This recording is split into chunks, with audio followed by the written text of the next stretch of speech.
So, Dave, we're going to move right to the running backs with you. Dalvin Cook was RB22. I was concerned he might get cut. Now he's RB25. I don't know that I've moved him down far enough. Ryan was talking about Alexander Mattison passing Dalvin Cook. That will happen in my rankings if I get to my July update and Dalvin Cook's still talking about trying to get more than $5 million, because I don't think that's happening. How do you value Cook in Dynasty? Do you still feel like I do, like the most likely outcome is he's going to be a lead back with 250 touches somewhere? I think he can get there, which is why he's a hold for me. Right. It's just a matter of him finding that team first. And the fact that he wasn't gobbled up immediately after his release from Minnesota, I think that justifies you moving him down just a little bit. You put him outside of your top 24, and I think that makes sense.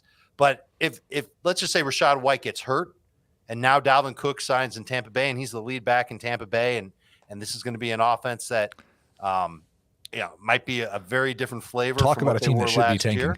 Yeah, you're shooting him right back up. He'll be on the other side of that top 24.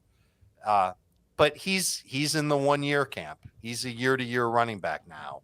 And that's somebody that you're going to say, oh, great, I've got Dalvin Cook. I'm set at RB2 for the next 3 years. You can't say that anymore.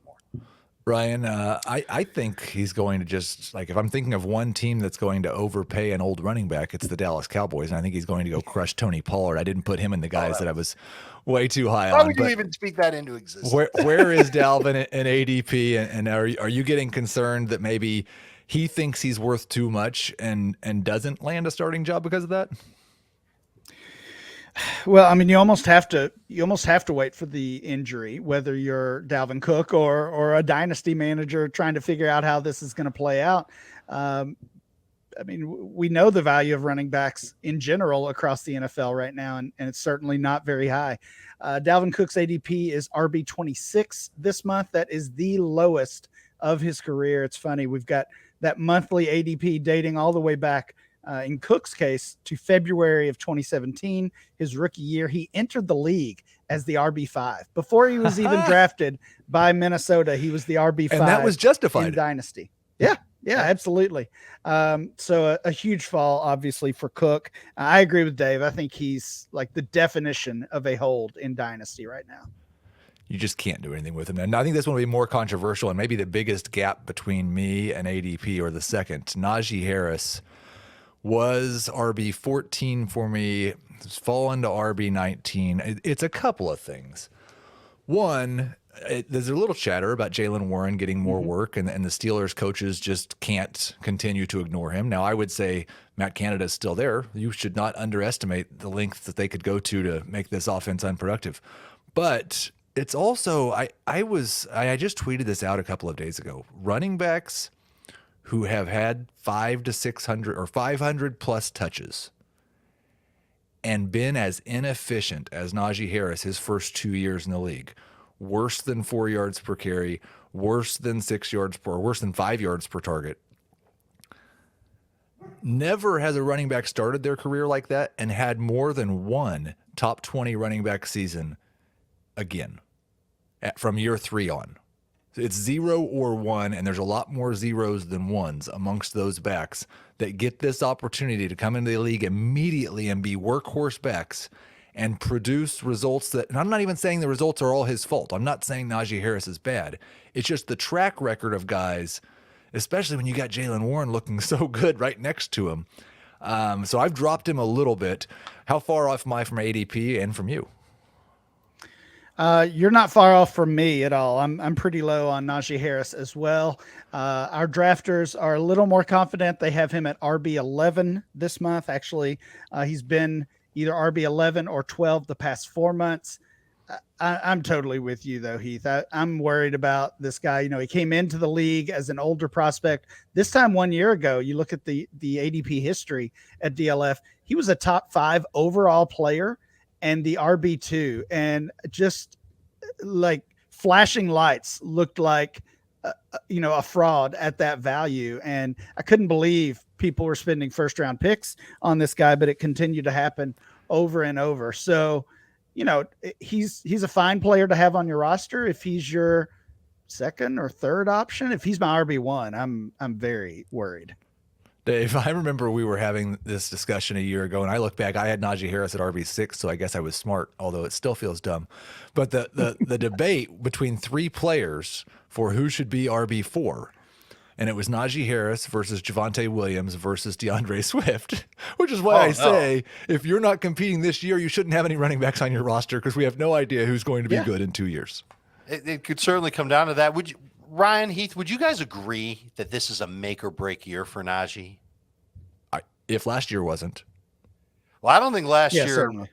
I don't think last year necessarily broke it, and he finished strong last year. And maybe the coaching staff, maybe after their rookie year, they gave him a pass because he was a rookie and the offensive line was really terrible, and Roethlisberger was the quarterback, and so they turned the page. And maybe they gave him a pass last year because of the foot injury, and that seemed to really limit him through maybe the first half of the year, maybe a little bit more than that. He did average more than 15 PPR points per game in his last 5. I think if he can't get the job done this year and the coaching staff starts thinking more about Jaylen Warren taking work away from him, because Warren, he's fast and he's a decent pass catcher and a guy that can work the edges of an offense. Don't know if he's really good enough to handle the wear and tear between the tackles.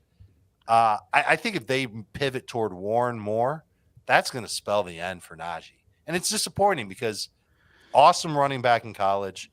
Yeah. Big time pedigree coming out of high school in California.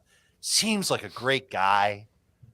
Amazing story, but just could not get the job done in the NFL. Yeah, if I've got Najee on my dynasty team, I'm worried. I'm going to try and come up with a contingency plan for him starting this year.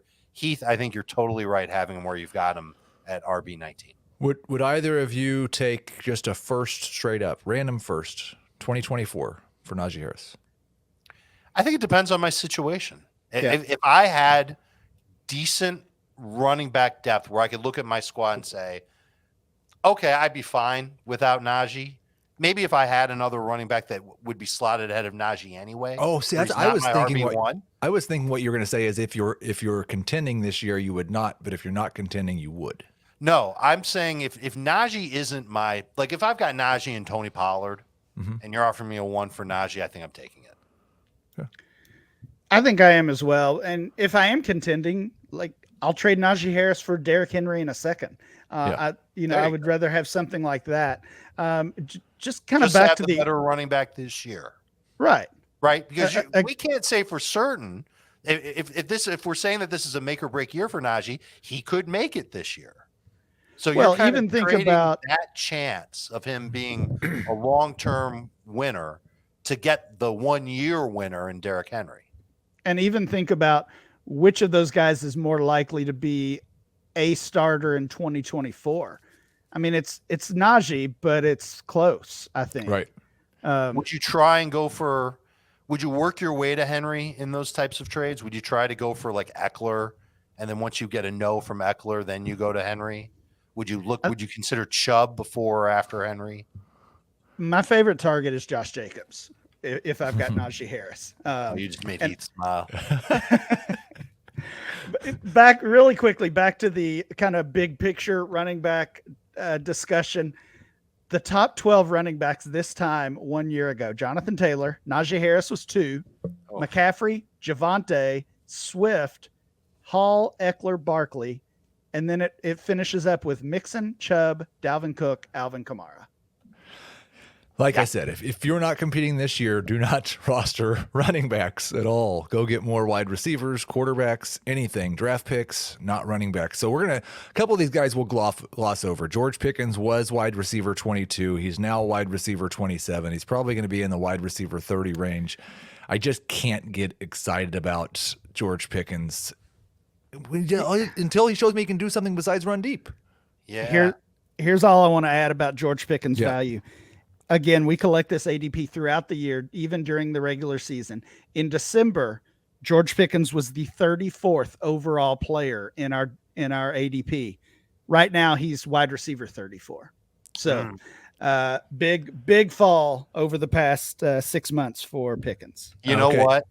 That disconnect that I talked about earlier in the show with Getsy and the red zone passing numbers for Chicago, I think there's a similar disconnect here between the fantasy world, which looks at all the metrics that say that George Pickens isn't a great player, and the coaches in Pittsburgh which seemed to be lauding Pickens. Well, then they should have him do something besides run a go route. Right. Well, but you know something, Heath? If you're really good at running a go route or even a stop route and winning contested catches, that's a damn good trait, and that's going to earn you targets. Oh yeah, he can do that over and over. It'll get him 5 or 6 targets a game. I'm going to go to the George Pickens manager in my leagues, and I'm going to see how excited they are about him. And if they're not excited about him, I'm going to see if I can get him on the cheap. So the last one. I did move Dalton Kincaid I didn't have any fallers. I moved him from tight end 9 to tight end 10. His ADP is tight end 9. That doesn't really matter. Just be patient with him. Don't spend what you spent on Dalton Kincaid and then go trade him next year because he didn't perform as a rookie, because I don't really expect he's going to. Tyreek Hill was my wide receiver 8. He has fallen to wide receiver 14. And yes, it was just a reminder the things that have happened with Tyreek Hill throughout his career and incidents off the field, more recently slapping a man on a boat that was not his. But also has talked about how and I'd kind of ignored this, but he doesn't plan on playing past this contract. And he is 29 and with a game built so much on speed. I think I was looking at him as a little more safe of an asset than he really is, Ryan. Where's the community at on him? Where are you at? Yeah, again, this is another one where our data was kind of caught in between that news. Tyreek Hill was actually a riser in June based on our ADP, which I didn't get even before the latest incident. Was up to wide receiver 8 ahead of Olave, ahead of fellow 29-year-old Stephon Diggs, ahead of T. Higgins and Devontae Smith and Cooper Kupp. I think he's more in that mid-range wide receiver 2. You know, if he's wide receiver 15, 16, 17, that's where I would value him. That's where Devontae Adams is. And the off-field, the boat incident just, again, kind of reminds us that this guy's given us some reasons to be worried about his value over the years. Well, and if it can be like, you don't even have to make a character judgment, Dave, that you think that he's now more likely to have a problem in the future. It's just that if he does, like Deshaun Watson, I would say also, if there is a problem in the future, once you've already got that first strike with the NFL, the second punishment's going to be more severe. Sure, but I also wonder if that has a domino effect that makes him want to play longer. Remember, he once said that he wanted to wrap up his career by the time he was 30. Well, if he misses a portion of a season and maybe he feels like his name got dragged through the mud, he might want to try and redeem himself a little bit and play a little bit longer. And has he slowed down? No, not at all. Sloan. He's not Sloan. No, he has not slowed or slowed down since he's been in the league. I think this dude could play till he was like 36 if he wanted to. I think if someone in my league is getting nervous about Tyreek Hill, I am happy to make a move to try and acquire him.